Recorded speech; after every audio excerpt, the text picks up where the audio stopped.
Hi, everyone, and welcome to Masters of Improv. I am so excited to bring you this first episode for 2025 with me interviewing the amazing Joe Bill. My name is Lindsay Drummond. I am the owner, head teacher, and coach at Improv Hub, Australia's only online improv school. I'm so excited about this interview. This interview went for about 4 hours because this could have gone for 10 hours because Joe Bill is amazing to talk to and an amazing improviser. So I have broken this into part one and part two. This is the beginning of part one of the Joe Bill interview. I just do a little bit of a rundown of some stuff that we cover, just so you guys know what's in each part. So in part one, we'll hear a bit of an introduction to Joe himself, a little potted history of his improv history. We will also hear about his concept of the engineer and jazz brain, also how to get out of your head, which is really great advice for improvisers. We will also discuss Heisenberg's principle, the 4 stages of competence, archetypes, NLP. He's got an awesome explanation of Game of the Scene, which is really worth listening to as well. These 2 parts are going to mostly center around Joe's partnerships and formats in improv. So in this part one, we will go into depth behind the scenes with Joe around those partnerships. In this one, we will be covering Bassprov, which is Joe's duo with Mark Sutton. Also, Messing with a Friend, where he came on as a guest star on Susan Messing's format, Messing with a Friend. Also, the beautiful duo Joe Bill and Patti Stiles, their play called Our Play. Now, anybody who has been looking at the playlist will know that I interviewed Patti Stiles. That was the last interview that I did before this one. It is well worth a watch. Make sure you go back and watch it. And what's really exciting for me and fantastic about this is we get to also hear Joe Bill's version of things that were said in that last interview with Patti. So we get to see the other side of the story on the format of Our Play, which is just beautiful. Some really beautiful moments in this interview. Without any further ado, enjoy part one of Masters of Improv with the incredible Joe Bill. I'm so excited. It is an absolute pleasure and a dream come true to have the incomparable, the amazing, the endlessly witty, the incredible, the genius, Joe Bill. Yeah. Was that an invitation or a challenge? Oh my God. It's just all true. It's all true. What? I've learned in my advanced age to accept with grace the love that comes my way. And so now I think you're the first to interview the evolved Joe Bill. Oh, interesting. Okay. I don't know if it's going to last the entire interview, but I'm working on it. Okay, that's fine. Right. So can you just everybody watching, listening should know who Joe Bill is. If you don't, I feel sorry for you, to be honest. Okay. So Joe, can you just give us a little potted sort of history of you? What are you? Look, I know that's a long conversation. What are you? Joe, really is the best question I've ever been asked. I'm an improviser. Hi, I'm a Chicago improviser. I travel the world. I first learned improvisation in 1977. So coming up on 50 years and 2.5 more years, I suppose. I'm one of the co-founders of Annoyance Theater. I've worked at all the major theaters in Chicago. I've done improv and taught improv in every continent on Earth except for Antarctica. Wow. And there's plans. Wow. What else am I teasing? And I love you. I love Oz. I love, I think I've been to 4 of your cities. I've been to Brisbane, Sydney, Canberra, Melbourne. I think that's it.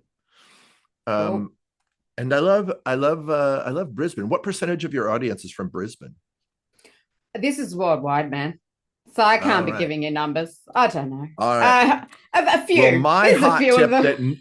my hot tip that no one from Brisbane will agree with is if you get there, you have to go to, there's a strip mall in a beautiful place called Acacia Ridge that you Wow. have to go Okay. check out. And Interesting. Anyone from Brisbane will know, get that reference. that's my inside joke. And now we're going to go global. Yeah, yeah. No, that's fine. I'm happy with that. I'm happy with that. Many times I'll be playing with Americans and they'll be having a lot of inside jokes that I don't really understand. So I just, I'm go here for to it. meet you where you are. So I thought, Exactly. there's a couple of broader bullet points and then my local reference. And now I think we might be set up to go. I think we're set up to go.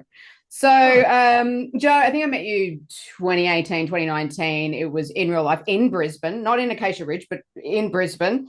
Mm-hmm. And I think I might have done the 30 seconds or Game Brain, one of those. And Mm-hmm. that was my first kind of, getting a Joe Bill experience. And even from then, I was like, this guy's super smart. I mean, I think that's the first thing that stuck out to me. This guy's super smart. He thinks in a different way about improv. Also, we had a small conversation about NLP for people who don't know what that is. Shit name, neuro linguistic programming. Hate the name, but it was back in the 70s when they had computers, and it's really cool. Let's call it programming. Everyone's gonna love that. I prefer to say patterning, neuro linguistic patterning, because it's about patterns and behavior linguistics. And Joe was into NLP. I was into NLP. We spoke a little bit about it, but unfortunately, not enough. But that's fine. That may Well, emerge in this conversation. We don't know. It could happen. okay. So that was my real experience. And then recently you did some online stuff, which I did, which was fantastic. I can feel, I feel like when I saw you that many years ago, that was kind of like the beginning of this seed. And then online, we've just come to this kind of real, I'm going to use a word my husband uses in academia, and that's like parsimoniousness. Oh Um, my God. it's like I I an know what that word elegance. feels like. Yeah, I'm yeah. not sure. Okay, I'll go elegance. I'll take elegance. I Yeah, don't get yeah, that yeah. very You would, often. because Okay. you're not an asshole. Someone else would take Oh, parsimoniousness, thank but God. yeah, I know that's why you're here on the show. So an elegance is probably a more layman's term to use, but elegance in the sense that when you talk about parsimoniousness, you're talking about sort of design as well. So it's not just Mm.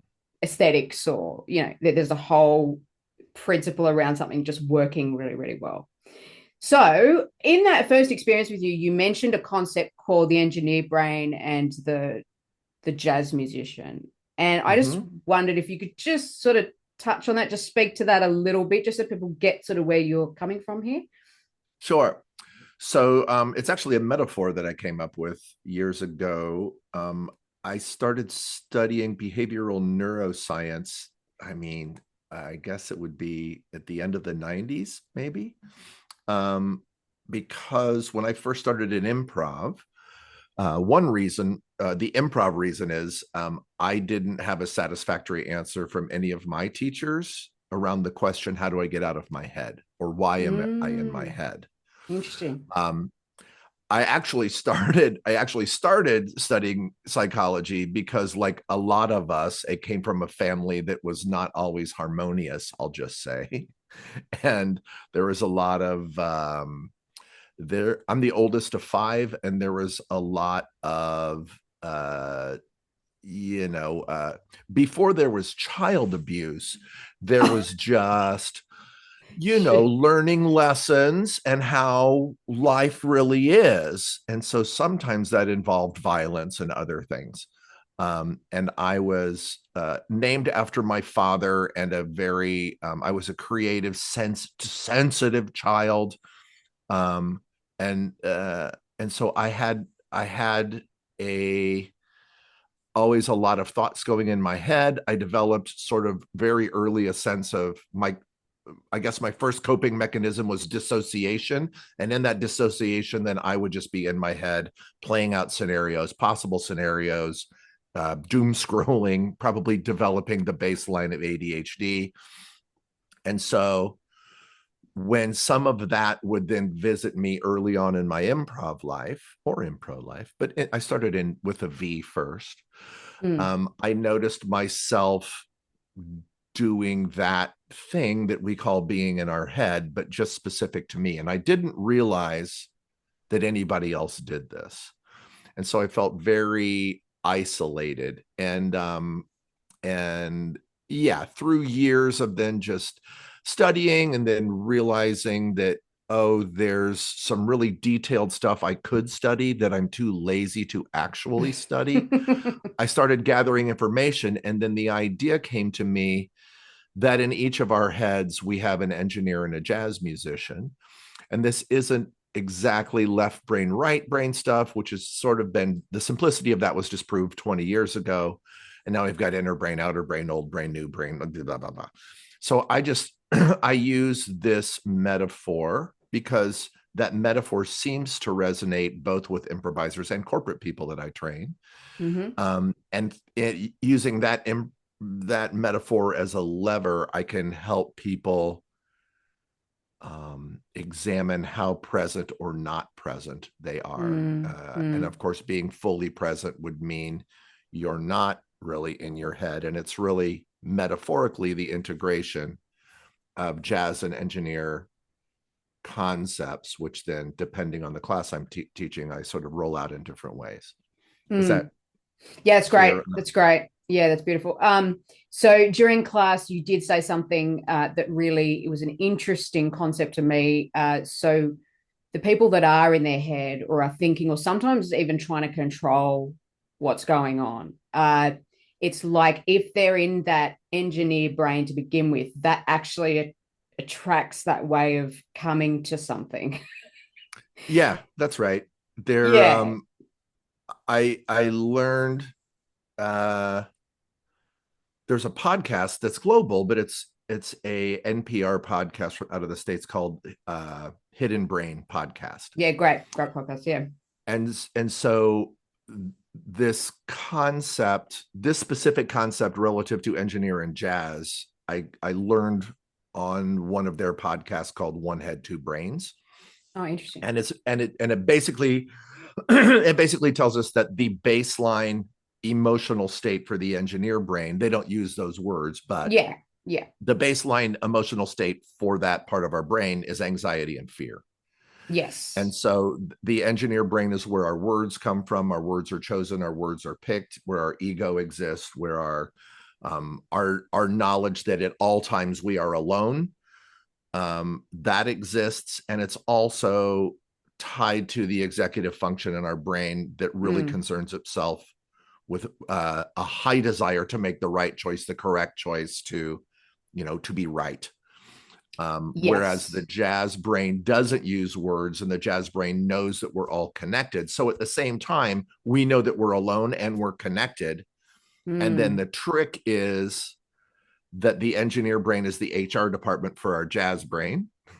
And so the only thing our jazz brain desires is to manifest the connectedness that it know already exists. That's nice. But beautiful. It can't go forward into that until our engineer brain feels safe or secure or right or correct or whatever.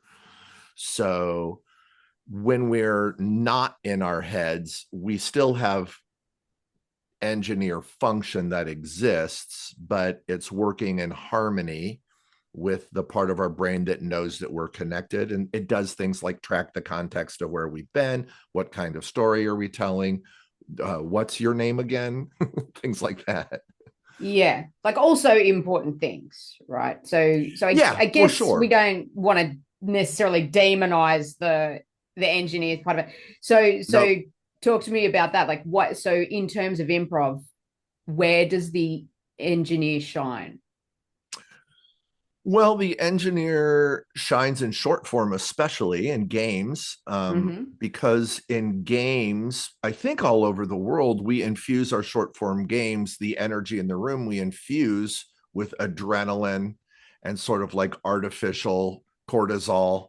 Like I mean, everybody in the world has this elevated sense of like cortisol, which is the stress Yes. hormone. Or, is it a hormone? It's the stress thing in our brain. Something to do with that shit. Yeah, yeah. Yeah, so it's like cortisol. When we multitask, cortisol exists in the brain. And Right. then when cortisol exists, then we have adrenaline, which gives us anxiety, and anxiety and adrenaline equals urgency to solve a problem. And Mm, short form mm. games are posed to us as problems or opportunities or situations, Interesting. structures in which we act. And so when we're thinking fast, especially on a verbal sense to get the right thing, or if we have neural pathways, like if we're improvising rap or music or anything, the jazz comes from the speed with which our that language part of our brain can deliver into a rhythm that matches the adrenaline, that matches the artificial anxiety that we create in the room, so that we and the audience can have a dopamine release when we solve a problem or say a line. Or given that laughter is always a result of tension broken, we're creating the tension for the audience and then breaking the tension so we can all go, ah. And Okay. so in short form context, that's really where engineer shines. In a scenic or like in a long form context, it's whether we're telling a story or we're developing something organically. In the States, the old school idea was really, I arrived in Chicago with a very engineer brain. Most of us have very engineer brains that keeps us safe and acting appropriately. And Mm. then I learned jazz. Pardon me. I just did a Del Close cough just as tribute. He's coming through. Oh He's no. coming I through. hope I Yeah. don't have emphysema. um Okay. but yeah, so if we're telling a story, it's the engineer brain that can recognize whose story is this. Yeah, and the story Well, arc and sort of how yeah, I the guess story. how that What should kind of go. story are we telling? Is Yeah. like most some engineer brains are like, there's only 7 stories, there's only 9 stories, there's only 12 stories, depending on what book you've read. Or I'm from a we'll see. I don't need to know how many different types of stories there are, but I've lived in enough stories that I can recognize um I can recognize the feeling of a story, the jazz of a story, as it unfolds. And then I think it's, sometimes when there is confusion about whose story it is, as if we're telling a story, if we're working narratively, if there's a little ego battle about like, oh, it's my story, there's uh, the engineer brain can be objective to just look rationally at what's going on and Mm. understand the jazz between the characters, or what the promises that we're making, based on the first 5 minutes or couple scenes of a story, that it can make decisions and then yield and go into support to whoever story it is. um, or if it recognizes this, oh, it's my story, then it can give back over to the jazz brain to have the type of interactions that hopefully have more depth to them than sometimes we see in narrative, um, because we know that stories matter most when we have relationships within the story that matter, Mm. as Mm. opposed to just telling a story based in circumstances that we just stack on top of each other. Does that make sense Yeah, ish? it does. I think there's a lot here though. The thing is There that is. I'm sorry. You said yeah, I was yeah, smart, so yeah. Yeah. I think there's a lot to unpack. So one thing that occurs to me as well is, okay, so we all have this natural propensity for rationalism, logic, and then being in flow, being in the zone. That's kind of what I'm thinking of with the jazz, musician subconscious mind. The interesting thing is the I don't know what you would call that technically, but sort of the going between the two, the flow between the conduit between those two things, and the speed at which you can do that or not. I feel like this is actually to really embrace this is a practice, as in meditation, creative practice, for a musician.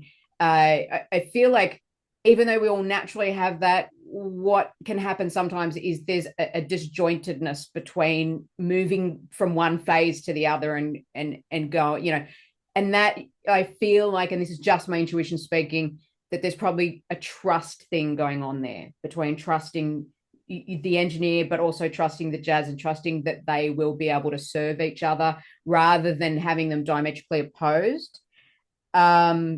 The thing that occurs to me is I do like a lot of archetypal stuff, like personality profiling stuff, and there's an archetype called the high priestess, which is the receiver, which is the subconscious, which is the behind the veil, which is the symbolism, which is the iconography, that kind of metaphoric. In the temple, they're attuned to the universe, channeling kind of archetype. But then there's the knight who's on the horse, on the mission, knows where he's going. It's almost like the male and the female, like two sides of the one coin. And the interesting thing is when I do sort of personality profiling with people, sometimes they will have these two types of personality within the one person, and they're always at loggerheads with each other because the knight thinks he knows fucking everything.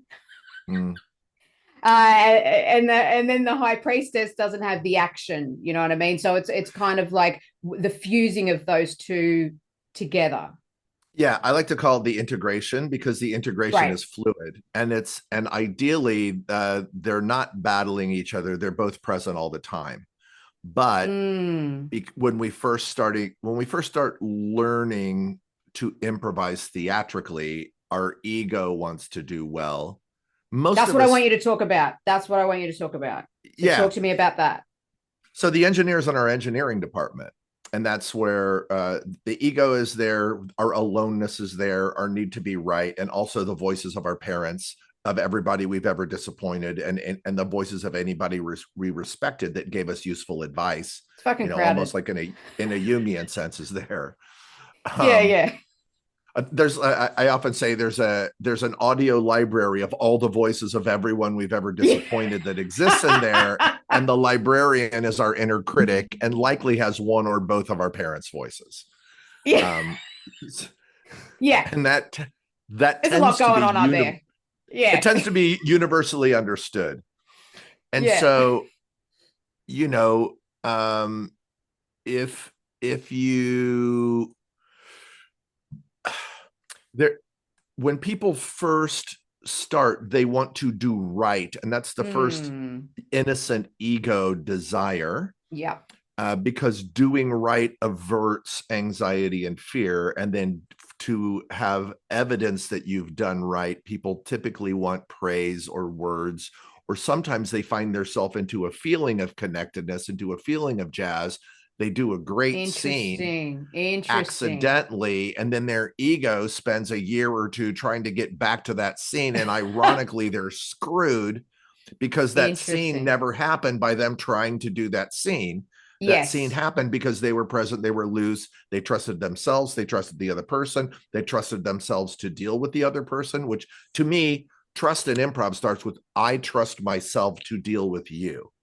Interesting. And that is and that can also be grounded in a choice to deal with you or not deal with you, especially these days. I watched your interview with Patti, and it's like, just because yes and existed, it exists.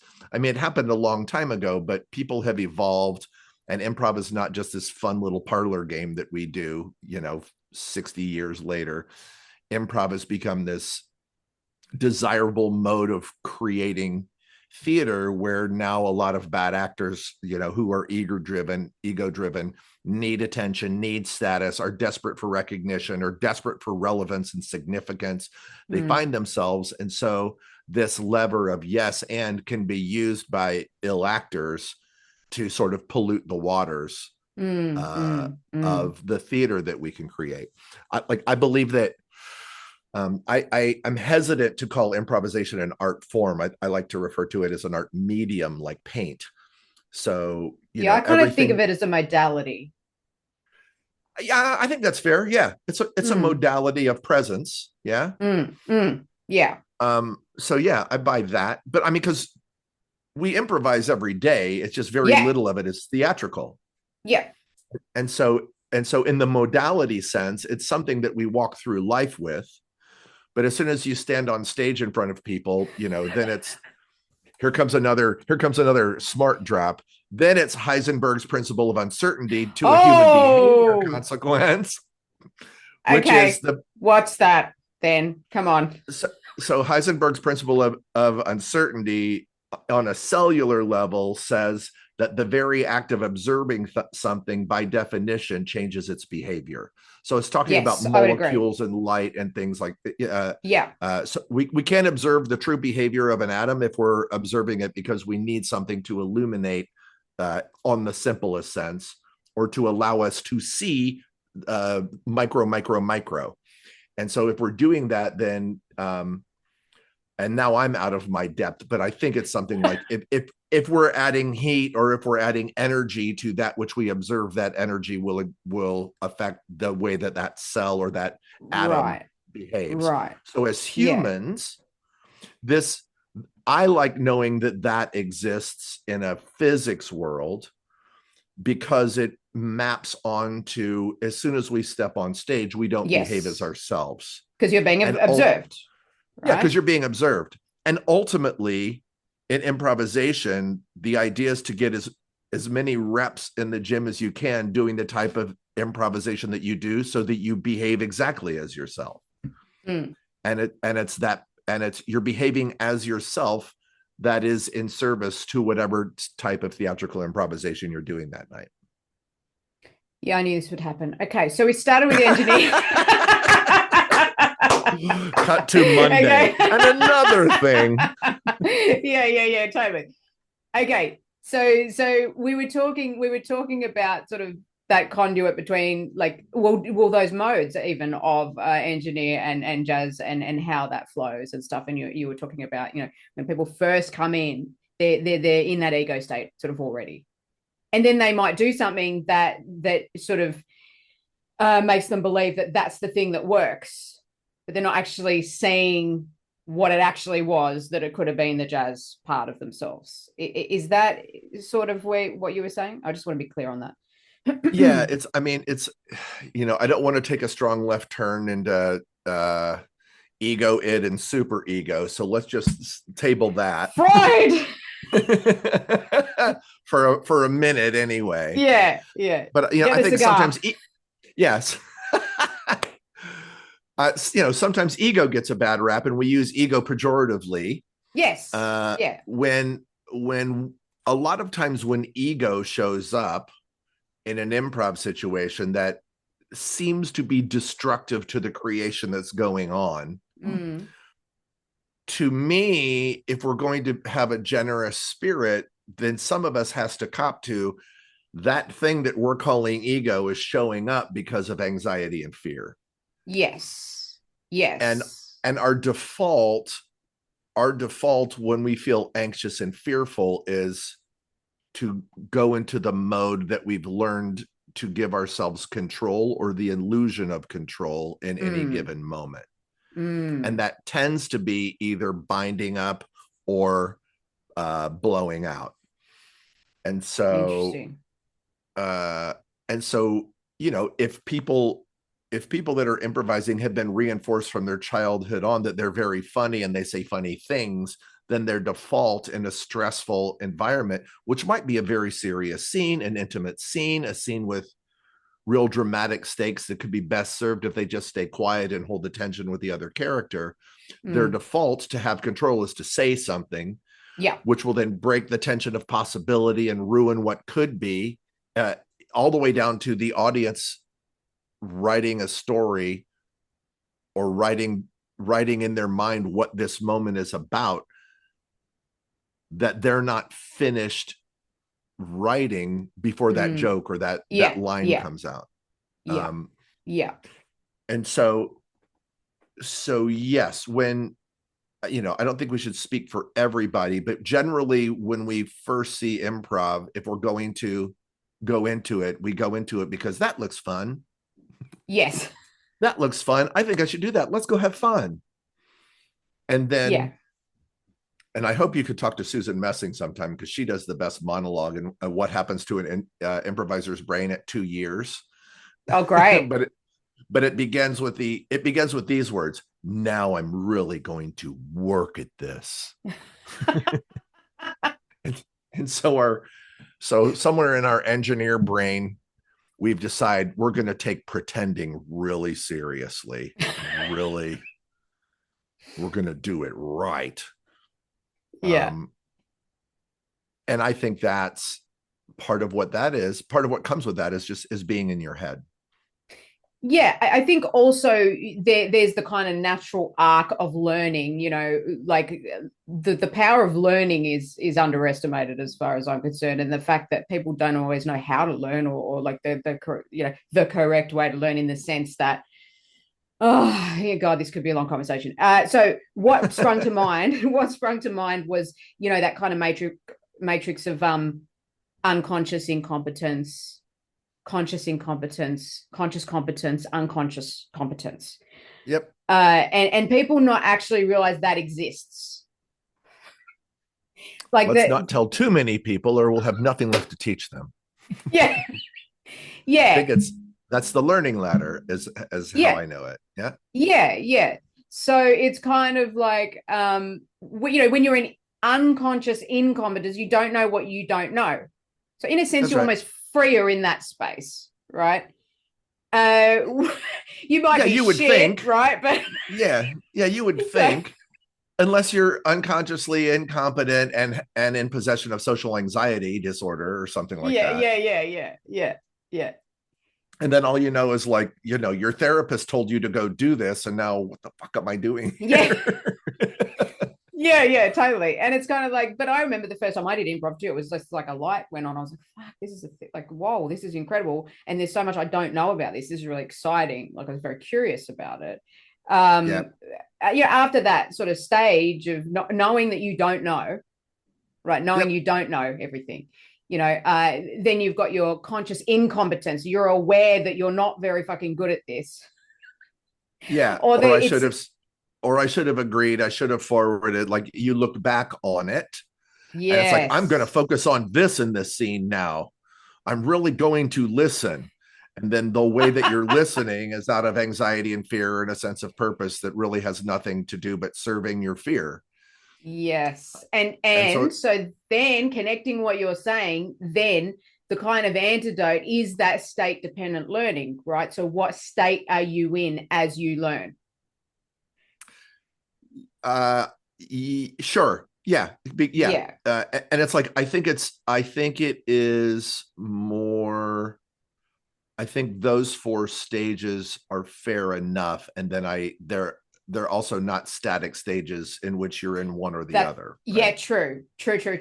And you can cycle back, and it depends. Like, for example, when I first started doing Game of the Scene, I was like, I'm the fucking worst improviser that ever lived. Right. I'm fucking shit. Like, I don't get this. I don't know. It took a long time for me to go, okay, I'm conscious of this now. Like, I know sort of what I'm doing. Like, I'm consciously competent, but I wouldn't say I'm unconsciously competent with that. You know what I mean? So it's kind of, it depends on different aspects as well. Yeah. Well, and then, I mean, if we want to drop NLP in for the first time, then like Game of the Scene is more accessible to audio learners as opposed to visual or kinesthetic learners, because Game of the Scene is an audio proposition. Game of the Scene is built on speaking.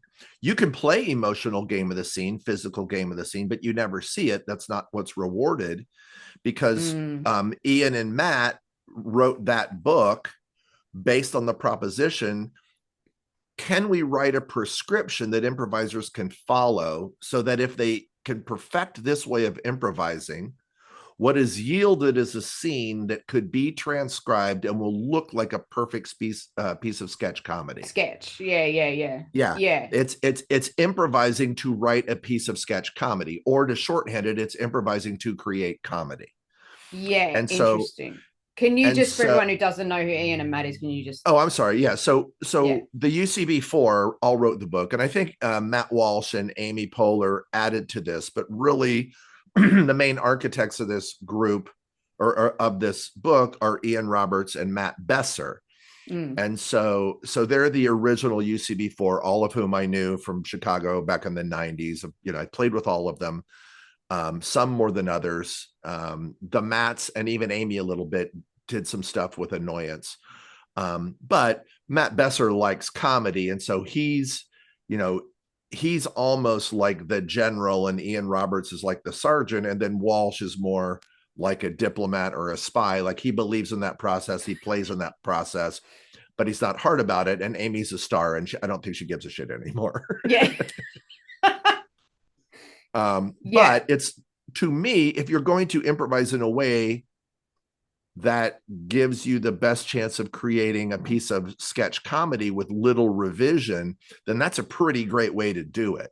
Yes.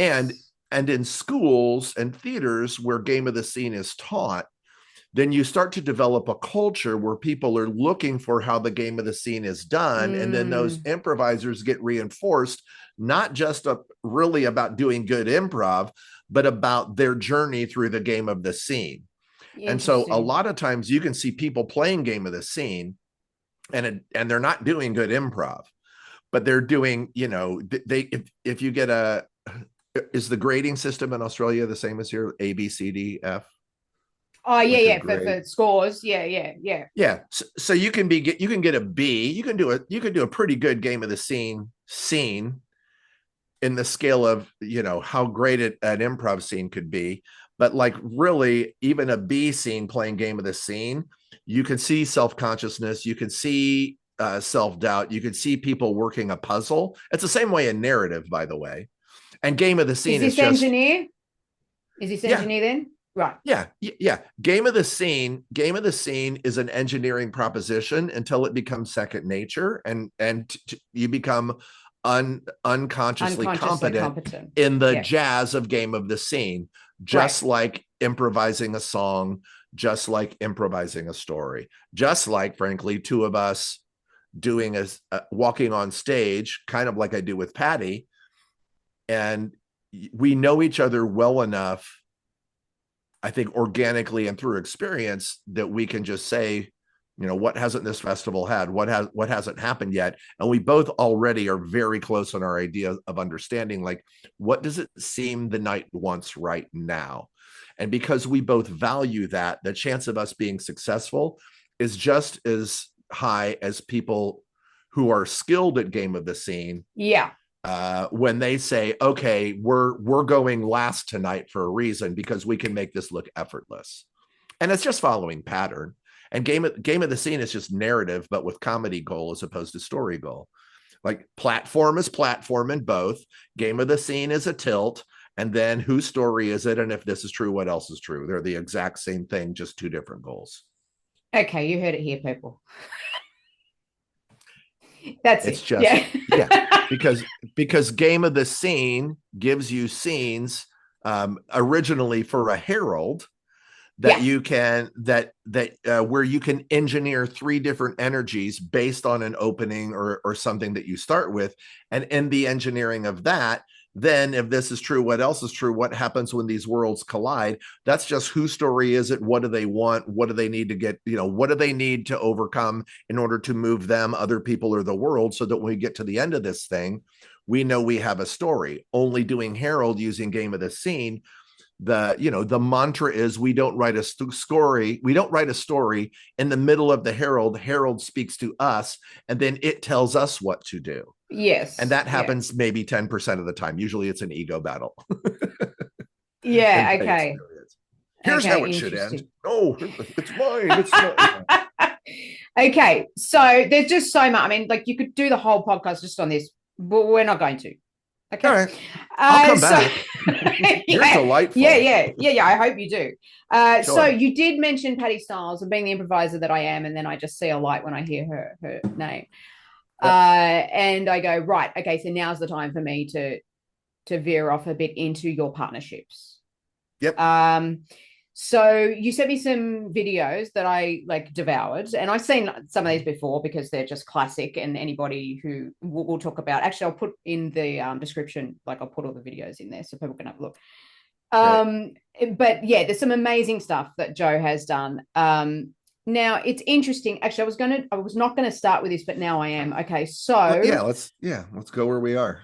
yeah, let's go where we are. Now, I feel like so I was gonna put this after the bit that I'm gonna do, but I'm not. I'm gonna put forward now. I'm gonna bring it forward. I'm gonna do that because I can. I love it. I love it. You Yeah, can. I mean, why not? Oh my God. Okay, It's your so show. It's your show. I'm it's here to serve mine. you. It's Yeah. mine. Okay, you're just here. All right. Yeah. Okay, Yeah. so I feel like Joe, I feel like you're kind of like a multifaceted diamond. Okay. Say more about that. Yeah. So what I kind of noticed when I watched all these shows and you had different partners was that you have this way of allowing somebody to bring out a different facet of you as a player, not just a character and all that stuff, as an actual player. So for example, and that's really there's something very special about that, because a lot of the time people, I don't know, they get in control or whatever, and they want to like project an image, or they want, I'm this certain type of person or whatever it is. I'm talking more about the person, the actor that's going on, like the thing that's going on with the actor, and you allow what's needed. So whatever that partner is, you're kind of really listening, and then they're sort of bringing that facet out in you, and then you're just allowing that process to happen, right? So for me, because I sort of speak in archetypes, for me it was kind of like is it Mark Sutton? Is that Bassprov? Yeah, Mark Sutton, my Bassprov partner. Yeah, so Mark for me, like he brings out the sage in you, okay, and you become a sage in that. There's a lot of philosophical stuff that happens. I think that's fair. yeah, and but you allow that to happen, which I love. Messing brings out the maverick and the rebel, like that. That's what I feel like happens with that. Patti brings out the lover. I feel like Patti can bring out the lover in you. Jill Bernard brings out the adventurer in you. 100%. And Lee brings out the magician. Wow. Yeah. So that's pretty good. I've never. Wow. You can just listen to this back. It's fucking gold. I think I will. That's pretty. Yeah. That's really cool. That's really cool. Yeah, well, it's cool to watch, because I'm ape shit, guys. I'm fucking nerd. Like, I will really, like, when I'm watching something, I'm like really analyzing it, but not just what's going on in a specific level, but as a meta level and as an actor. And I feel like you're so generous in what you allow people to pull from you. That sounds weird. Maybe it sounds weird, but no, I'd like to think that in a way, when I was growing up, my sensitivity as a child was negative. And in a way, I've learned to weaponize my sensitivity into an artistic expression. And so I play as not exactly a mirror to the person I'm playing with, but for sure, part of my makeup changes based on who I play with. And that for sure I'm aware of. And it's because I'm a professional improviser. And I did a thing, an assessment, since you like assessments. I did Simon Sinek has an assessment thing you can do online called Finding Your Why. Yep, I remember it. Yep. And so I took that. I took it at a discount during COVID.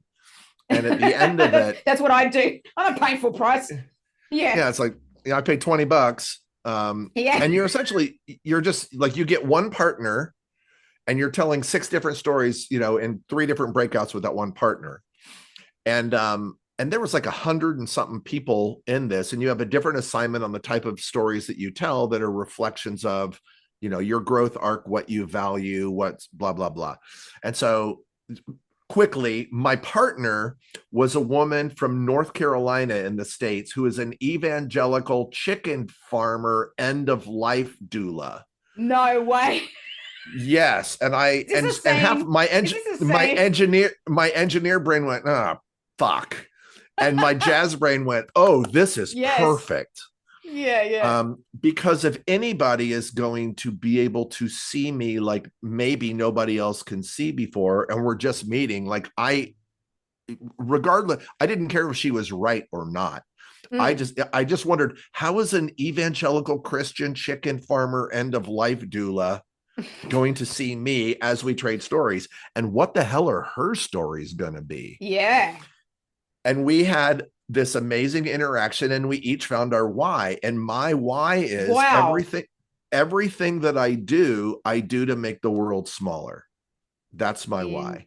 Interesting. And so that thing that you just described, when I play with people, we go from two worlds to one world. I mean, by definition, when we improvise. Yes.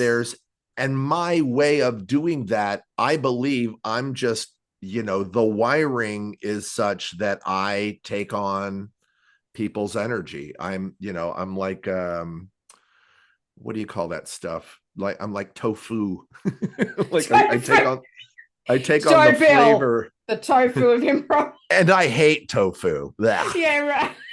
But it's like I take on the flavor of my partners, and I will have to re-listen to like how you label that, because every one of those seems very on the nose, and I could not have engineered those descriptions, because my relationship with all of those people, you're too close. Yeah. It's just I know what music we play together.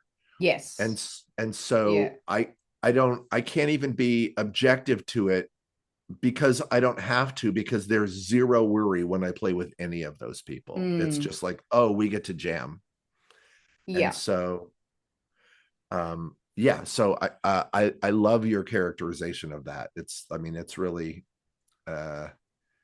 just to put a time stamp on this. This is 2 days after the United States election, and I've been in like a state of fucking trauma for 2 days. And then all of a sudden it's like, oh, I guess I'm okay. Lindsay just said some cool things about me. I guess I'm okay. I have to be careful not to take on the energy of the shit fire that we're under now. Oh, I can't even imagine what it'd be like over there right now. Like, it's and you said with Mark, I told you this before we started, like Mark and I, Bassprov is a show that's about two guys. We're the first touring duo in America in modern times. Oh, wow. And it's two guys from the state of Indiana, where Mike Pence is from. Just to put context on it, guys. It's very like working class farm, agricultural, sports kind of crazy, honest day's work for an honest day's paid, work hard, drink hard, Protestant and also work ethic. Protestant work ethic, right? And including like there's like pocketed rural racism. There's also I grew up in a very multiracial environment, and sports had a lot to do with that. And I wasn't exposed to, in my city of Indianapolis, the type of racism that existed outside, because my high school is 80% Black, and I'm like, that's what I'm comfortable around Black people. You don't know that by looking at me, but it's like, but Mark and I, we decided we were going to do a show that's just two guys pretending like they're fishing. Love it. Great with premise. A cooler of beer in between us, and all of our teachers, people said, nobody's going to watch that. And we thought, oh, we could have a conversation, then we'll jump out of the boat, and then we'll do scenes, and we'll jump back in the boat. And we just said, no, we're just going to sit and pretend like we're fishing, because we've been fishing together, and we're going to sit for an hour and we're going to fish. Yeah. It's fantastic. If you haven't seen it, guys, it's amazing. Yeah. So it's essentially just two old friends catching up. And we hadn't done it in 2 years, because the last couple of years I had to go through 3 cancers and chemo, and I'm all better and everything's fine. But it was our first night back, and we decided we're going to do our first night back of Bassprov the day after the election, no matter how it goes. No way. And so, and our tagline, it went great. It was a relief for a lot of people. But I mean, we've been, even though we hadn't done it for 2 years, we know the music of these two guys. Yeah. And our tagline for our show is usually solving life's problem one beer at a time. So, some people have called it like a white trash my dinner with Andre. Or they just we generally will take like an intellectual suggestion and like and Mark will usually take what's something you stick your finger in. And then we start with the something you stick your finger in. We one way it can go is we'll build a bed of metaphors that play into the expectation of two old white guys fishing, and then Yeah. we use those metaphors to shed light on whatever the bigger issue is. Well, Interesting. for this show, we changed the tagline. We didn't know who was going to win, but our tagline for this show is uh, healing a nation one beer at a time. So we're like, no matter how this goes, we're leaning into it hard. And we Yes. also, yeah, we have a show next week in South Carolina, which is a very like conservative, red as red can be state. And so we wanted to get our feet back wet on the home turf. Well, we asked the audience as our characters, we asked the audience, the premise is, we went fishing earlier today. We're going to recreate a piece of that fishing trip for you. And we usually take a suggestion. And so last night, or 2 nights ago, I just said, we talked for about 8 hours today because there was a lot to talk about. And we just want to check with you, given the events of last night, do you want us to lean into it or lean away from it? Nice. So, Yeah. so clap if you'd like us to lean into it. And it was like 80% of the people, like big roar, like lean into it. Wow. And then the other 20% was, to lean away. And then I think we had 30 people in the audience. And so maybe 3 or 4 people were like, yeah, no, don't. So that gave us the degree to which people appeared to be at the onset into it. So I said, all right, we're going to lean into it. And so I said, one of us voted for Trump and one of us voted for Harris. Who did Donnie vote for? And they said Harris. I'm like, all right. So then Earl voted for Trump. And then Mark said, who's your favorite artist that that very few people know? And then we got an artist from a friend in the audience, and I don't know who this fucking artist is. So I'm like, well, good first show back. Let's see how this goes. But really the construction of the show always has some type of silliness, wordplay, whatever. Yes, definitely. And then it gets into, given the silliness, what have we set up to frame a larger debate or bigger ideas? Yeah, it's really really well done, and it's actually like you've just taken thanks. it there. That's where I was going to go. Was Bassprov? That's exactly where I was going to go.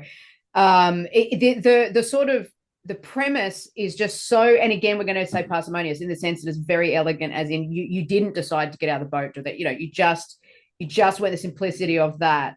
And I think to me, it's almost like an improvised podcast. I mean, that could be a podcast. You know what I mean? Yeah. Like, yep. It's got that kind of feel about it. I love the whole switching between sort of metaphors and things, and I love the whole blowing out the sort of stereotype of that type of person, because they always have these really like big philosophical kind of ideas, and some of them are silly and weird, but then it does make you go, oh yeah, that's true, like as an audience. So it's an interesting, I think it's the power of it as well is, and in this particular situation, that healing can come from that place of conversation and from that place of laughter, but then metaphor, philosophy, all of those things coming together. People can have some kind of catharsis at those times through just watching two people sort of struggle with something, talk about something, Yeah, and I think in my mind, I want it to be part narrative and part comedy. It's definitely comedy. It's hilarious. Yeah. So yeah, that's your witty side. Like definitely. But the only story is like these two guys are catching up. And I think in every country, there's roads that you can drive down, and then there's people out on a lake fishing. And you've had the thought, I wonder what they're talking about, right? Yes. Yes. And so, yeah. And I mean, when we started doing this, we were both at the end of our 30s. And so we weren't quite like old white guys yet, but now we sure are. Yeah. And so it's not lost on us. It's like we're starting our third decade of this show, but now, what just took over, what just got voted in America was like old white guy wrestling, fear driven, shit. So it's not lost on us that we're two old white guys doing a show. And we both feel like it's important that, though in the immediacy of this time that we're in, we are not the first visual demographic that people want to that a lot of the people that we run with want to hear from. Yeah. That's what makes it healing, though. That's what makes it healing. For sure. And there needs to be examples of old white guys that can have a different quality conversation than what the news plays on television in order to get ratings, because it gets people fearful and shifted into their confirmation bias. Yes. So we're not going to change things by putting our heads in the sand. We have to use what we've got to remember that there's all is not lost, so to speak. So, and it's like, I think enough people saw, we advertised it, on Facebook, enough people saw that we were doing it. Literally the day after the election, I heard from people in 14 different countries that are friends of mine, everything from holy shit to how are you, or like, you guys are doing a show, are you crazy? But the show was very well received. And then us and half of our audience went to the pub 3 doors down, and we all pretty much drank till closing. And everybody felt like, in a way, we got to just speak for a lot of people, because a lot of people just didn't know what to say, or that it was beyond words. And it's just like, okay, look, it's the day after, this is what's going on. This is what is normal now. And even the way that the votes and stuff fell out. I mean, the purpose of Bassprov initially was Mark tended to be more conservative with a couple of liberal ideas. I tended to be more liberal with a couple of conservative ideas. Yeah. To show that despite what the media, the politicians, and the religious leaders want us to believe, not everything's black and white. Yeah. So, and you achieve that. You do achieve that. Yeah. And I can't remember which one I sent you, but I think it was donuts and Brexit. Oh, God. Yeah. We're really good when nations seem like they're falling, I guess. Yeah, exactly. Donuts and Brexit. Yeah. Yeah. It was great. I think we did. Yeah. I think we did that one in Minnesota, maybe. But yeah. Yeah. It was. Yeah. Great. So that was, in a way, that was our years at the Annoyance Theater were from the late 80s, and then the big theater closed in 2000. And Mark and I had already had these characters that would show up in an improv show from time to time. Yeah. And then we just decided festivals had just started, and all festivals only had big groups. And Mark and I are just like, what if we both teach, we could just tour this show to all these festivals that exist. We can headline the shows because people know who at Annoyance are. We can teach our classes, and maybe this is a thing. And that's what we did. And it was. And then, soon. And is. Soon, yeah. And it still is. Yeah, still is. Yeah. But that's also when I realized, I retired from the Annoyance after we'd been doing that a year. I'm like, I'm good. I don't want to do co-ed prison sluts in my 40s. I'm going to, you're going to. Okay. That's another story for another time. Yeah. Okay. Yeah. But I mean, Annoyance is like potty mouth, shock, whatever theater. Right. But it was like, I'm like, this is what my thing is. I don't know where this is going, but whatever 2-person improv is, this is what I'm going to do. Yeah. And so it was Mark and I in like 2000, 2001. And then I started playing with Jill in 2005 and playing with Patti in 2015 and started playing with Leah in, I think, 2016 or 17. Yeah. And so look, there's a lot of duos now that are just people doing nothing and talking, and we get blamed for it. But yeah. I still have fun doing it. It's hard to be first, Yeah, I guess. It's the cross I bear. It's so hard. Okay, so what I wanted to do here is, because you sent me the videos, I've kind of structured the questions off each of these performances, because I really feel like as an improviser too, we show a lot of ourselves by the way we perform, or what we choose, our choices, our offers, the things that we choose to do in a performance. So obviously, Bassprov for me is just so witty, and can be profound, because you're in NLP, we would say you're chunking up and chunking down and chunking up and chunking down. So if you know what that is, too bad we don't have time to cover it. We'll do it another time. All right. Just Google it, but don't read NLP stuff for more than one day. No. Because beyond one day, it's crazy. But yeah, don't do it. So for me, Bassprov shows me, and I am just speculating here, that you have a kind of a love of sort of classic comedy and playing intellectually, like and possibly coming to that Del Close play to the top of your intelligence type thing. So that's echoing through okay, we've got this stereotype, but now we're going to play to the top of intelligence and not have people. We're not just sitting with that stereotype. We're gonna blow that out. Yeah, ironically, I think that's one of the most useless notes in improv. Like, I don't like play to the top of your intelligence. I teach Interesting.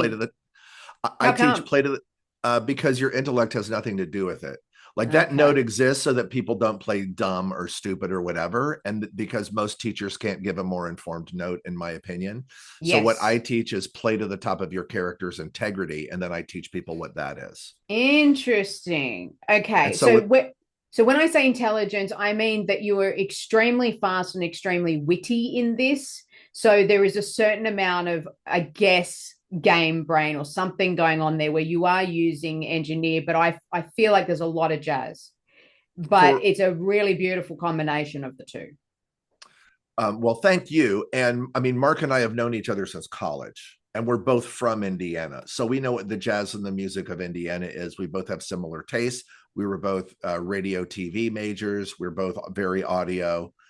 And we're both as smart as we are.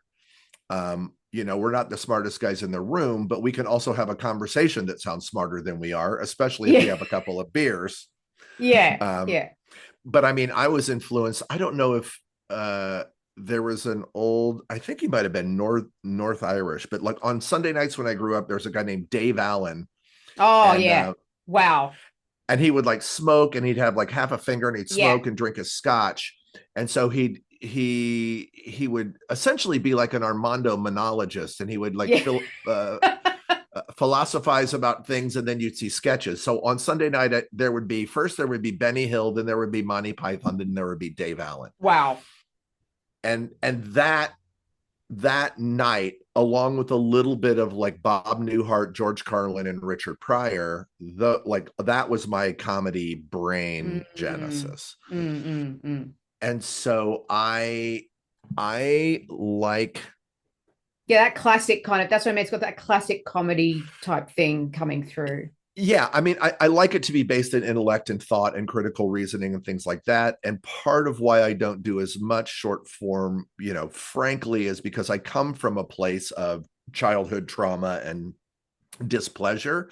And I think a lot of times we use short form comedy just to escape what's in our heads. And I just got to a point in my life where like I had to deal with what's in my head. And I'm not interested in running away from like my fears, what I learned in my 50s, like all that stuff I repressed along the way. I thought it just went away, but no, it doesn't go. No, you get in your 50s and all of a sudden it's like, why is joy hard? What is this joy thing that Jill's talking about? And so I can do short form. I can play a game of the scene, but I, when possible, I do like to play with at least a sense of,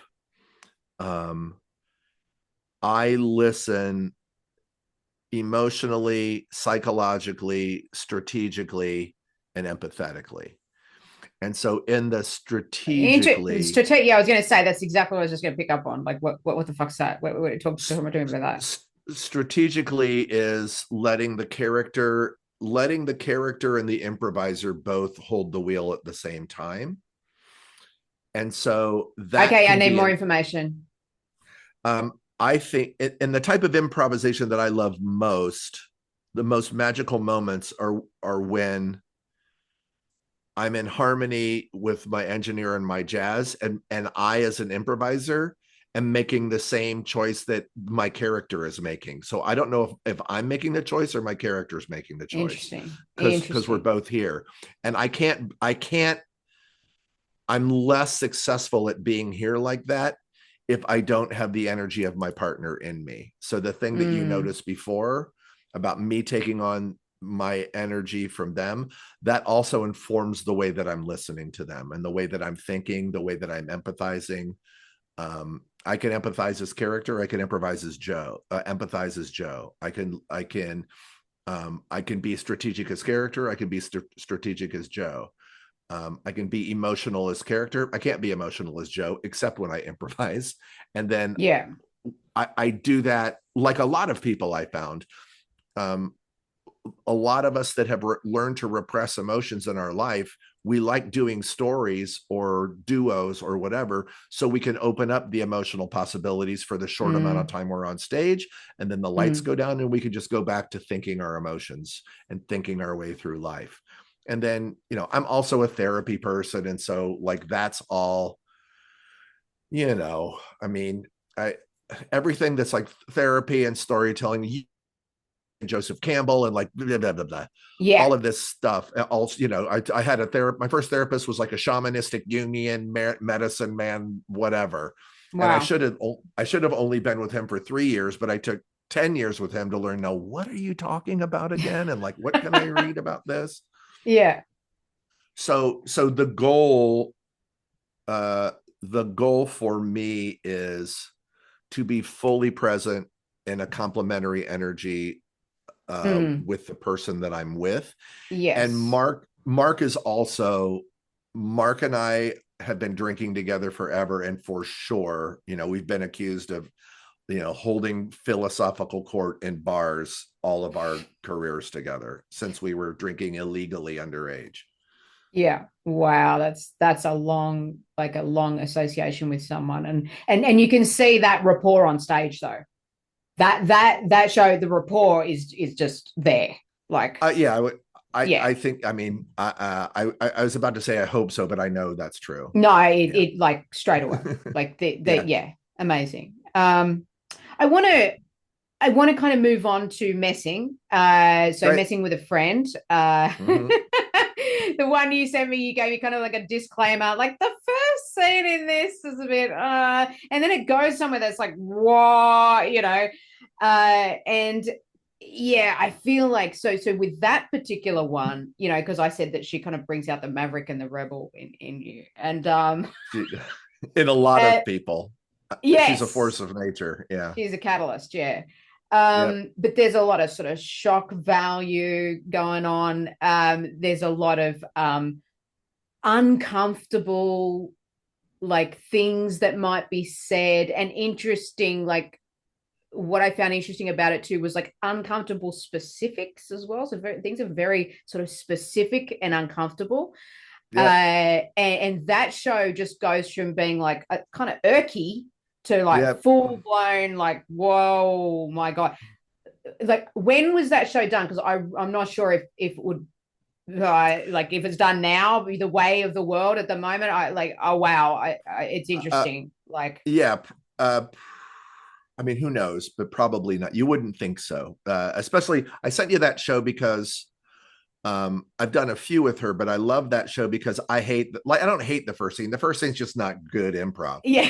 And it's just like, it's still kind of funny, but I understand exactly what you're saying. It's kind of like, yeah, it's not horrible. Like to the from improviser to improviser, it's like, oh, I want you to, I'm sending you good stuff. I also want to show you something that like I think is like not good.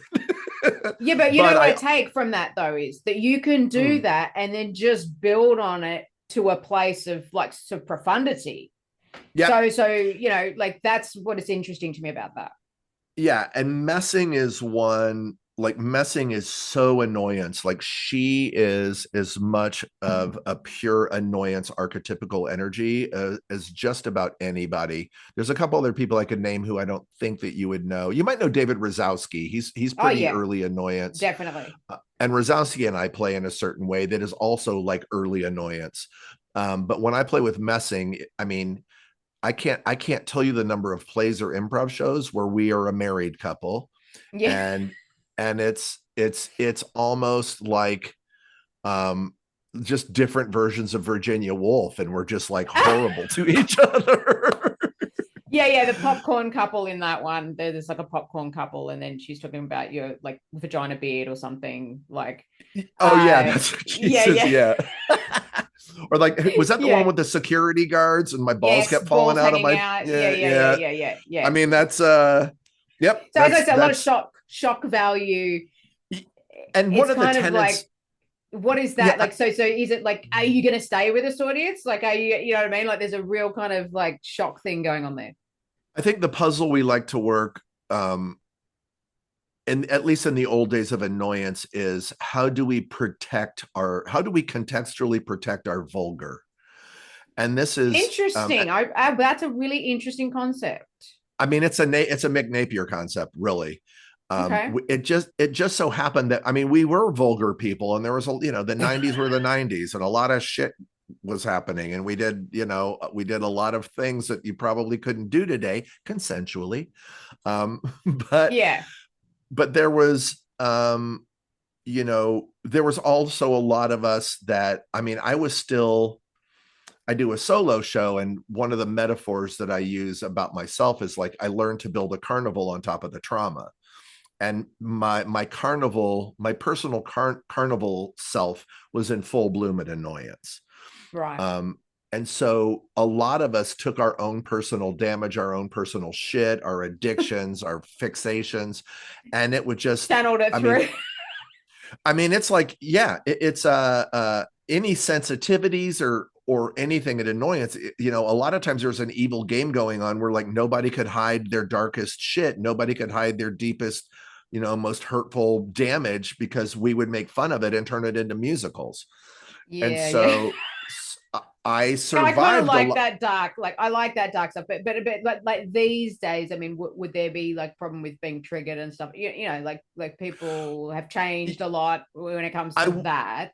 I Not wouldn't me. I'll imagine. do anything, but yeah, yeah. Yeah. I would certainly not. It's specific to the last scene, which we can just let people decide or to watch or not. But like Okay, spoiler alert. yeah. So spoiler alert.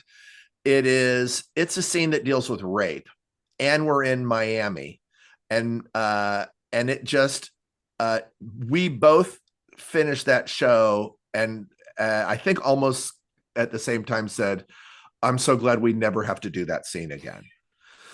Because that we were both aware within the first 30 seconds of that scene that we better not fuck this up. Yeah. And it was and It's a so the point tightrope walk. It's 100%. yeah, And yeah. I don't think I could have done that scene with anybody else but Susan. Yeah, yeah. Because we both know and trust each other, and we both know we can go to the darkest corners with each other, and we have seen each other in actual life through the darkest, most awful shit that each other has been through. Mm. And so that show does build, and it's a pretty great show. But I mean, that last scene is legendary in Miami. Oh yeah, it would and be. You can hear and the it's audience, like you can hear them like, oh my God, like, oh my God. And then, but then sort of laughing, but then sort of like, oh, like, and somehow we stuck the landing on that. And when the yeah, lights went out, it was like freaking magic. everybody Yeah. couldn't believe it. Yeah, yeah, Um, yeah. but it was, to her, I don't know why, but I just got in my mind like the Shawshank Redemption, like him just going through shit, like it just comes out the other yeah, end. it was because Yeah. we had to. I mean, the initial declaration at the top of the scene, and I don't remember who led, but it was like, uh, I wasn't sure how I would what to do if I saw you again. I was pretty sure I raped you, and she goes, "No, you saved my life," and that's the premise. Yeah, yeah, And yeah. now we had to work backwards to Yeah. what the fuck happened on that night that would have these two people who re-meet in a cafe or something. Yeah. But they got the same therapist. There's also Yeah, we had the that same. tie-in as well. Yeah, Yeah, Well, yeah. and we have had the same therapist, I'm pretty sure. But it was it was earnestly, it was maybe the greatest, um it showed the greatest benefit of building a story brick by brick, taking turns with each Mm. other, I because think you had neither to though because of what it was. Like a it's hundred kind of like, percent yeah, yeah, we neither one of us was scared, but both of us, we both knew we had to get it right. yeah, And in order, like, and we had that moment, and we looked at each other, it was kind of like a little nod of the head. And so it was like we had done a lot of times in annoyance shows. It was just this energy of, all right, let's figure this out. And then, and yeah, we tied it back through, you did. other stuff that we had done, Yeah. which made it not about that, but that was just, Yes. it That's was the a logical, genius. it was a Yeah. logical conclusion of the intensity that these two improvisers had played in the characters that they had played. And then it lands here. It made some kind of sense. And then Yeah. it made sense because we got to weave back through that therapist, that same therapist Yes. thing. Yeah, yeah, yeah. But it is, yeah, I certainly, we were both shocked that that initial premise kind of came out of our mouth. That's funny. And I think it was, I mean, we were so comfortable by that last scene of the show because it's when we played, like, we're out of space and out of time. We're just two annoyance people playing together. And Yeah. then we have to remember that, like, there was a safety in being in the annoyance because people knew what they were walking into. And like when we play outside of the annoyance, they, even though they know, oh, these are two founders of the annoyance, not everybody knows exactly what that means. And not every, and people, especially these days, they're not going to expect to walk in on that. And No. I think that scene was maybe somewhere 8, 9, 10 years ago. Yeah, I feel like 2015 or something like that. Yeah, I yeah, think, something like that. yeah. Yeah, But yeah, but I yeah, mean, yeah. I love playing with Susan, because the only thing when you play with her is, like, she likes to start with the same energy, peas in a pod. She likes to start peas Right. in a pod. So we'll do characters, and so she started this character. I'm like, oh god, I don't want to match that energy. So Yeah. another thing that show shows is, oftentimes when you start off with a sense of obligation, it's very hard to work your way into inspiration because I think they're inversely Interesting. related. And so I started that show obliged to that energy. And I Yeah. think part of what I didn't like about that scene is I felt obliged and not fully in it. And I don't tolerate that. Yeah. I don't Yeah. tolerate that in myself. But it's funny because, if you play, she does messing with a friend with all kinds of people. And it's like, I'm not the first one to go like, oh man, I wish I was not in this scene right now with her. Because if you don't match her, and if you wait, she'll drive the steamroller Yeah. right over you, because that Yeah. woman can carry a show all by herself. Yeah. And Yeah. you can 100%. be a Yeah. corpse in a chair, and Yeah. she'll Yeah. she'll make it work. I mean, Yeah. she's a Yeah. Totally. genius. Yeah. Um, Yeah. Totally. so yeah, so that's why I sent it to you, and I'm glad you also share the opinion that somehow we made it work. Oh, But definitely. Yeah. Yeah. Definitely. I just love that uncomfortableness of the audience. And I think you do too. No, I just, I don't know. I yeah, don't know. I feel like there's something there where, because I said, about the Bassprov thing, just your love of classic comedy and intellectual conversation, metaphors and stuff, and with this, I feel like there's something about this love of like sort of catalytic sort of shock and people questioning something. So like just opening it up and going, yeah, what do you reckon about that? yeah, Maybe and it's a pattern break, like NLP would call it a pattern break. So people are expecting a certain thing, like tilt or whatever. People are expecting a certain thing. The pattern break, in terms of hypnosis, creates a place of possibility through shock. So there's a shock, you can't get your shit together. So dependent on what happens after that moment of shock is sort of where it goes. And that's what you did do artfully in that. Yeah, and everything. I teach one of my classes, my newer one is called Comedy from Connection. So like the pattern you talk about is the pattern of connectedness. So I don't aim for comedy. I have comedy show up as a consequence of my connection. I don't aim for shock in that show. When Susan and I play together, the shock is a consequence of our connectedness. And so like we're not trying to shock. Maybe she Come on, man. She's a catalyst. yeah, maybe she I think Susan also feels the freedom to say any fucking vile thing that's on her mind when she plays with me, especially, right, or with people that she knows loves her, because it's like, you know, okay, can you protect that?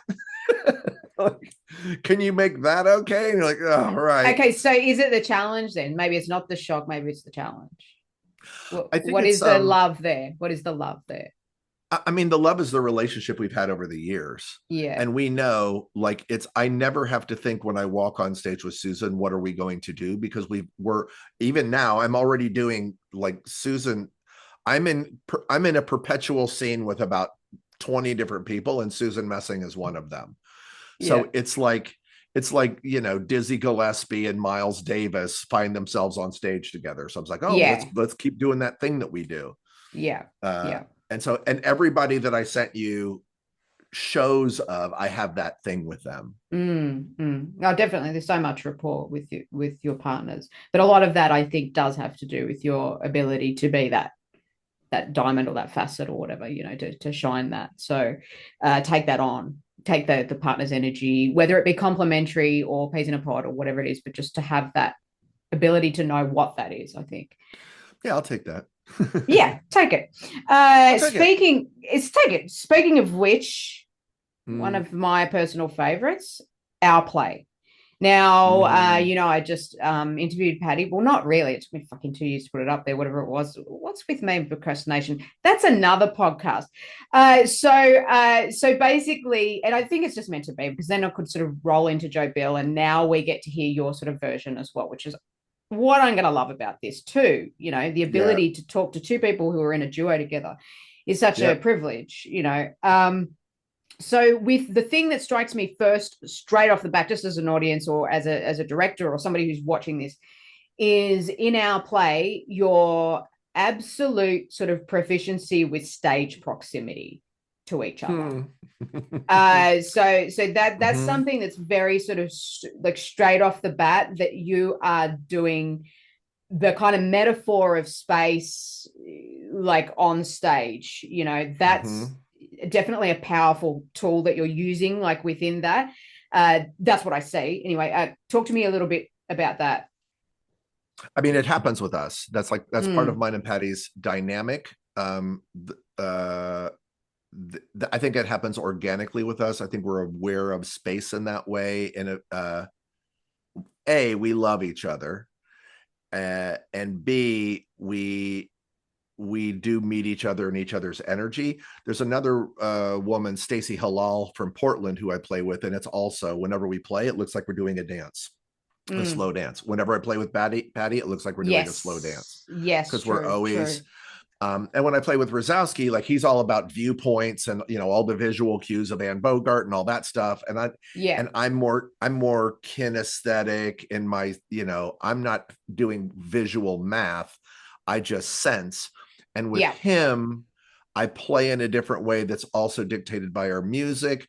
The same thing with Stacy, who I've known forever, but also with Patti, I think I do, like you say, you know, it's like the lovers. It's like we love each other. And I think it's rooted in I think she told the story of when we met in Austin, Texas. Did she tell that with you or no? Yeah, I think, was this the story where everybody was going, oh, you know, there's the Del Close person and the You're Keith the John Stone person. chick. Yeah, and, there's Joe. He's the annoyance and Del Close guy. Yeah. And we had chatted online a little bit, and when we, you know, she was tired of coming to the States and having to justify improv and narrative. Yeah, And yeah, I was yeah. tired of going to Canada and having to justify essentially jazz and like story. You don't focus on story, that we'll get there. We'll see what's Yeah. happening.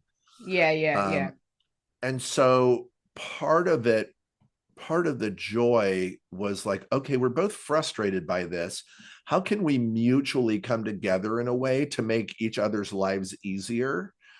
And show that even though we're from different schools, or wonder aloud actively theatrically, we're from different schools, isn't it just the same?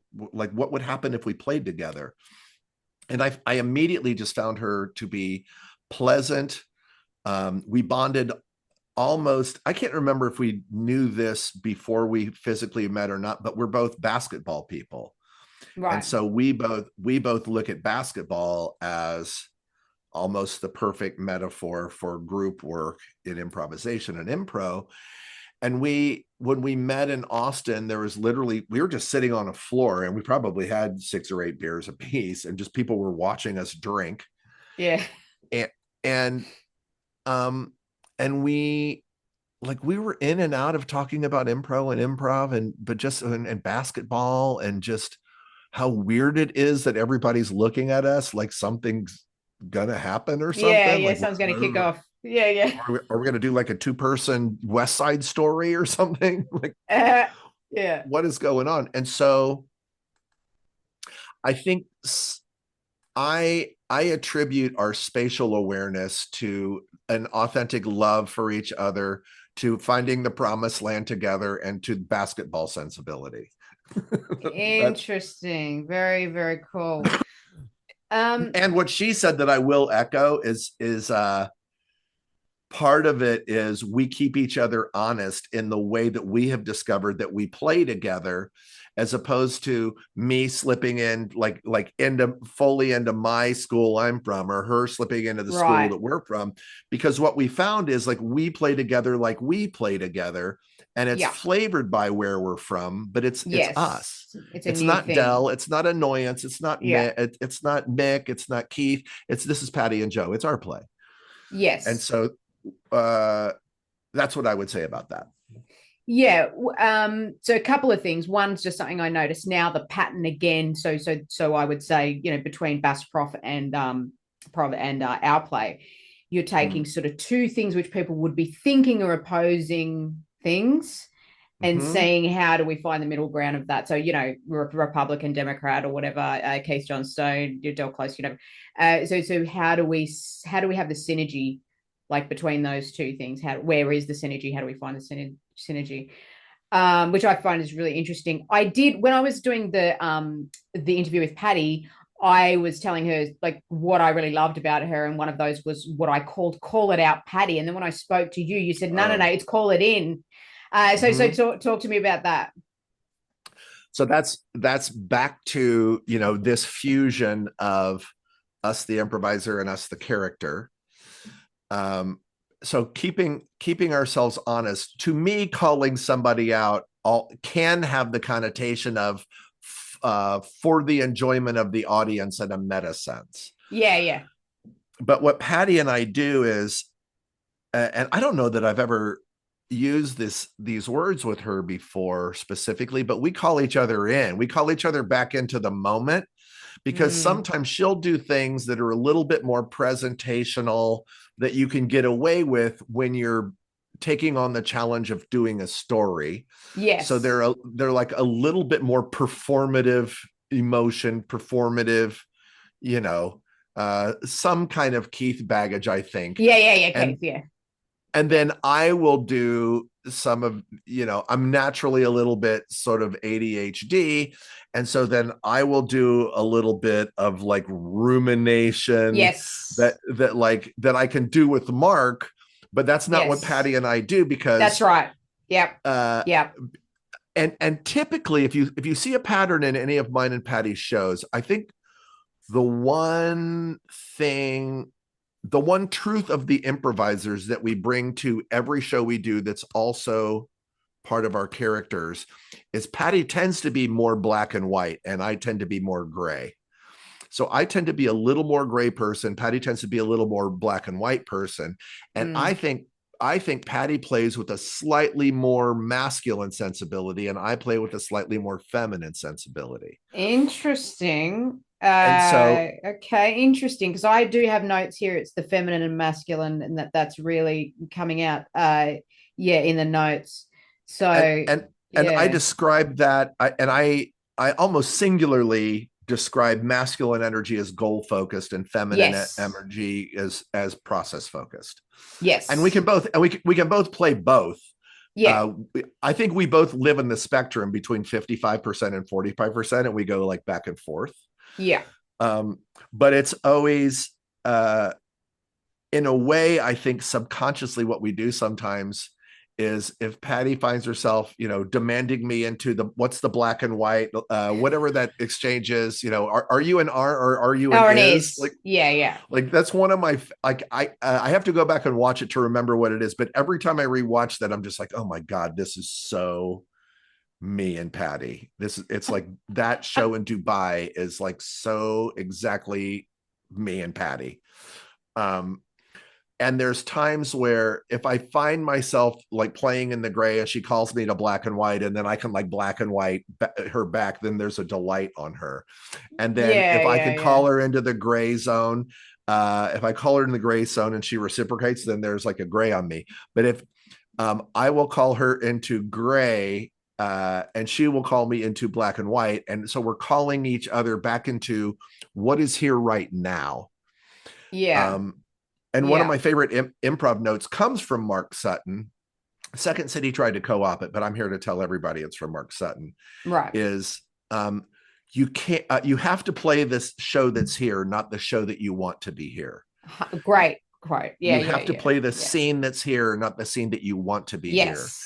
And Yes. Patti and I both, without ever having that conversation, I don't think, like, Patti and I both demand of each other that we play this scene that is here, Mm. while also allowing for each of us to do those things that are us.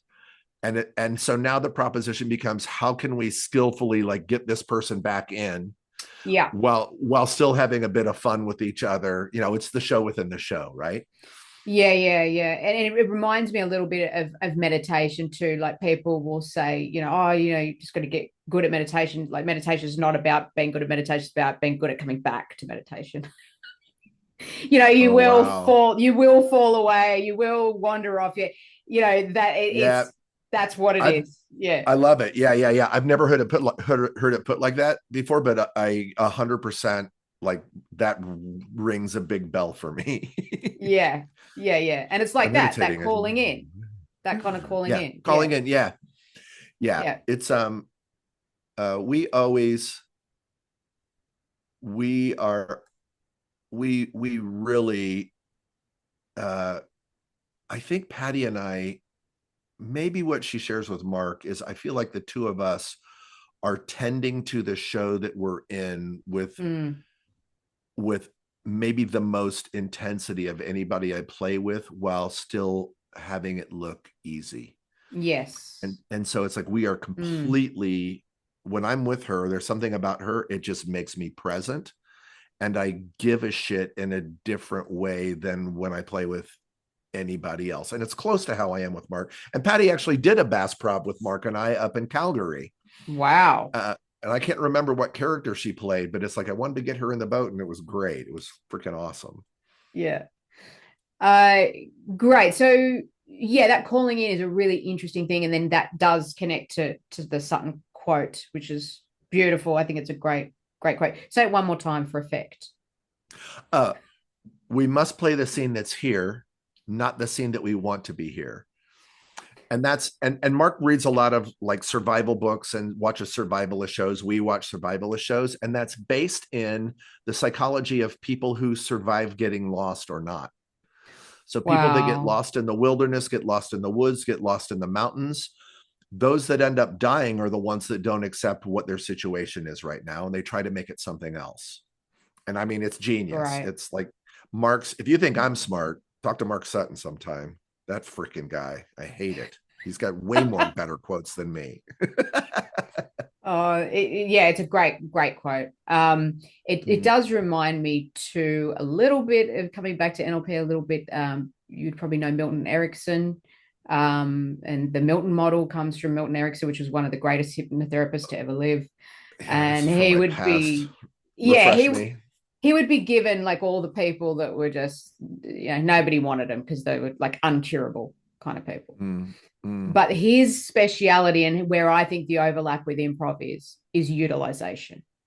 So you use what's there, hmm and I remember this sort of famous story where he got this client that was in some kind of catatonic sort of state, but he just kept repeating something over and over again, like just saying, I shouldn't be here, I shouldn't be here, I shouldn't be here, I shouldn't be here.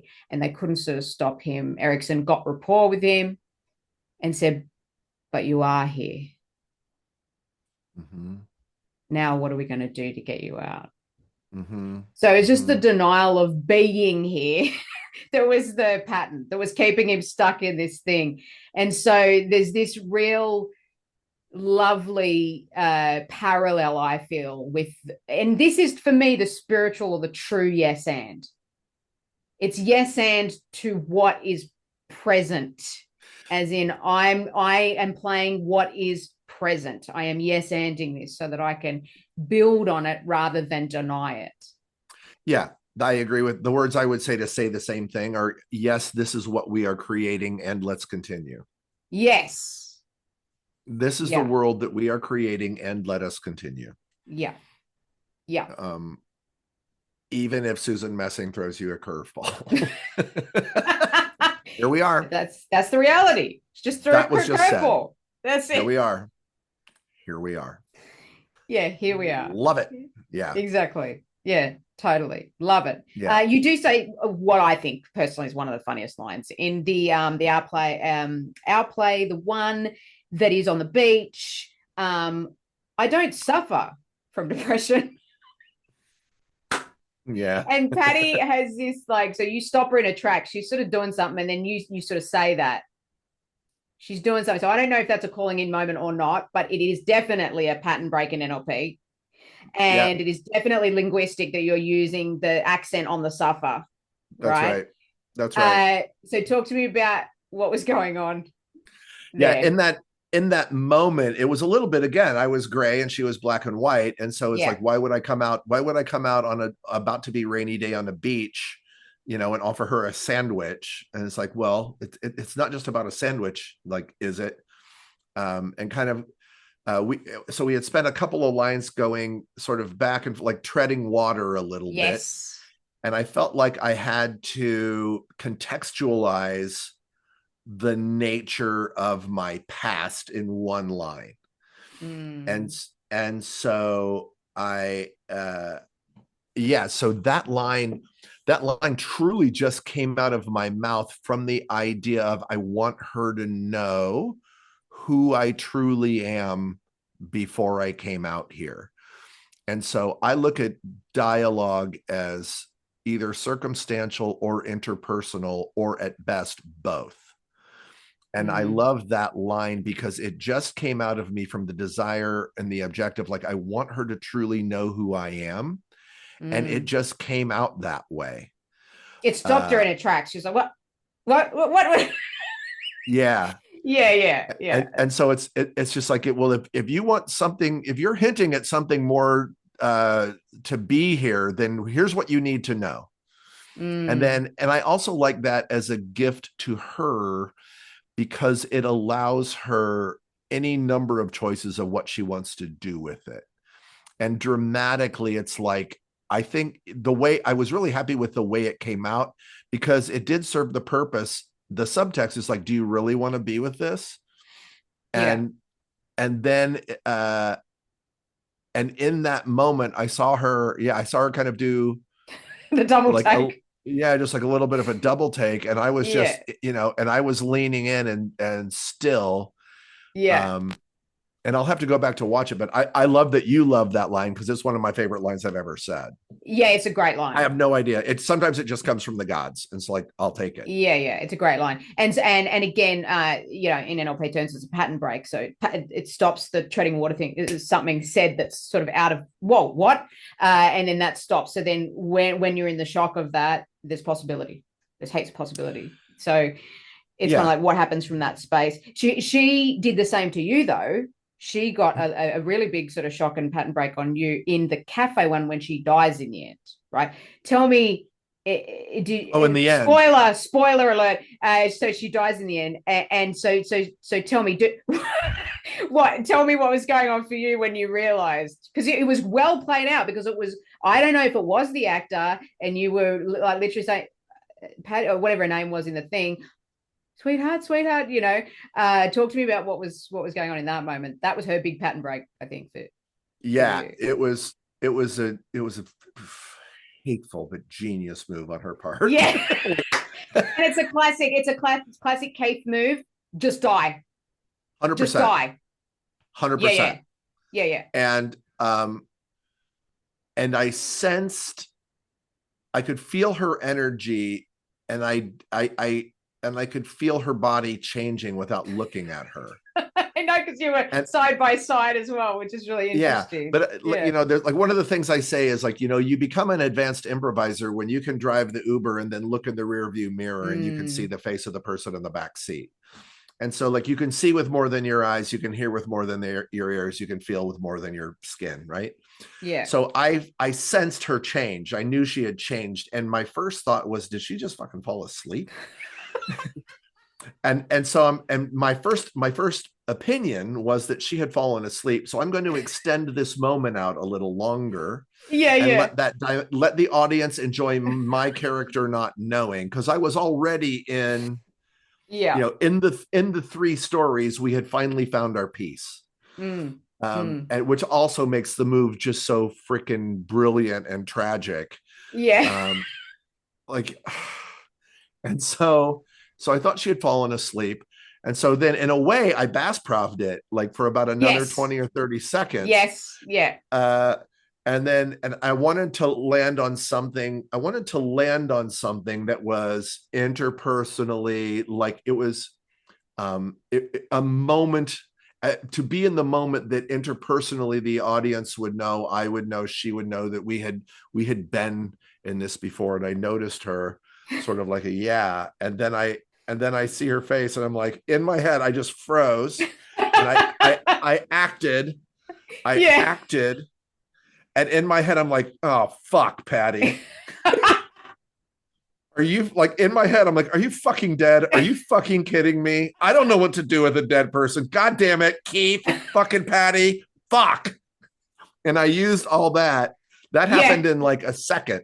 I used all of that then to come out of my stillness, and I just said her name. That's what it was. It's like low level panic, like just sort of, and getting more like the panic, and then the acceptance, like the realization.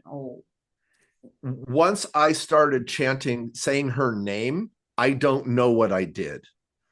It was just, then I was like character was driving, and I was fully in the process of discovering that she had died. And so I went through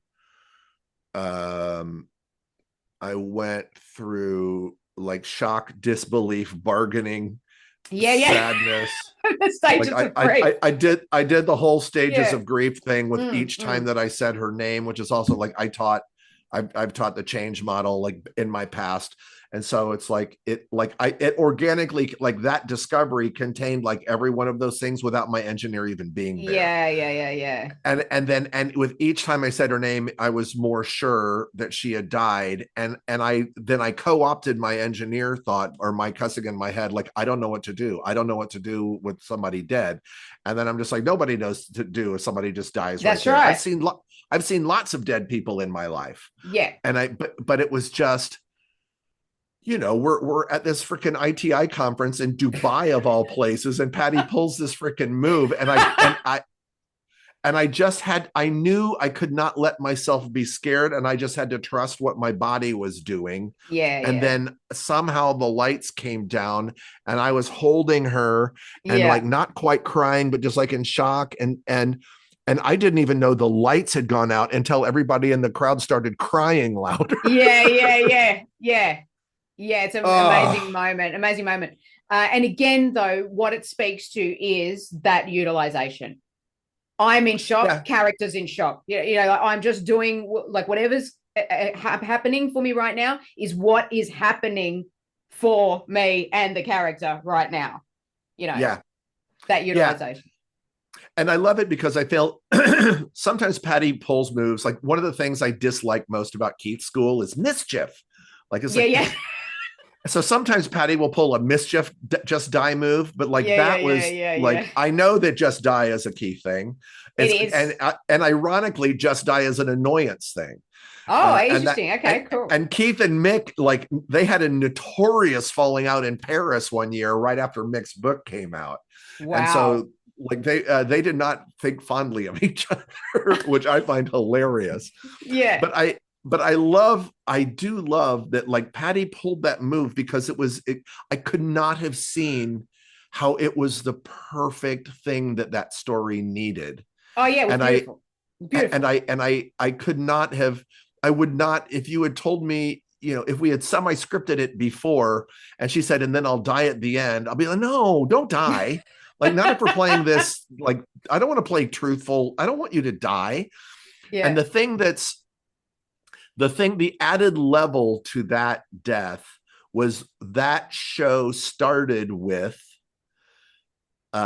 what do you miss most when you're on the road traveling? The Mm, audience asked us that, and I said, I don't miss mm. anything. I'm just somebody who I'm present Yeah, I where I remember that. am. Yeah, yeah, i'm yeah, I, yeah. I'm present where I am. I'm present and in love with the people that I'm with, and the people that love me the most that are back home, they know that I'm where I am, and I just I don't long. I maybe long sometimes for my daughter, but she also has the same point of view of me as like being present with where she is. Mm, And then mm. Patti told the story about how her mother had died That's and right. She she was misses her emotional every about it. day, and Yeah, tears came to her eyes. yeah, Well, what yeah. you and nobody else knows is I made her, we had our martinis, and Patty's mother's name in real life is Olive. And so I put an olive in her martini. Oh. So was I'm this going to after the cry just show? telling the story. Was this after the show or before the in show? the in the scene Oh, in the in the scene, scene you did. in the You scene did. here Oh, wow. Yeah, yeah, here's yeah, your yeah. martini, my dear. I put an olive in there just as you like I'm going to cry like thinking of it, Yeah, just yeah, as you like. yeah. And she looked at me, and so Oh, and so and that's just one of those things that only she and I knows for a moment, yeah, and we don't get to yeah, enjoy it. But yeah, then yeah. also part of, I don't think I was conscious of equating that into her dying at some point. But Mm, after the show, mm. she said, I loved it when you said I put an olive in my martini. And I said, after your opening monologue, I couldn't help it. And so that I got, both my parents have since passed.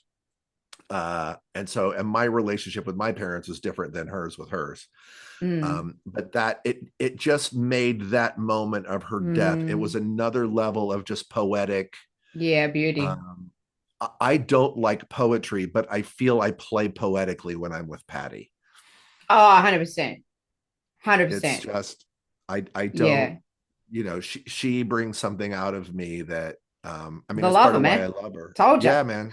Yeah, yeah, you're right. She's just, yeah, she's I mean, yeah, she just has her own special magic that is just, uh I mean, I love her. She's spectacular. Yeah. She is. She's a beauty. Mm. And I get to see her next week, hopefully. Do So that'll you? be good. Yes, that'll be good. She coming up to Brizzy?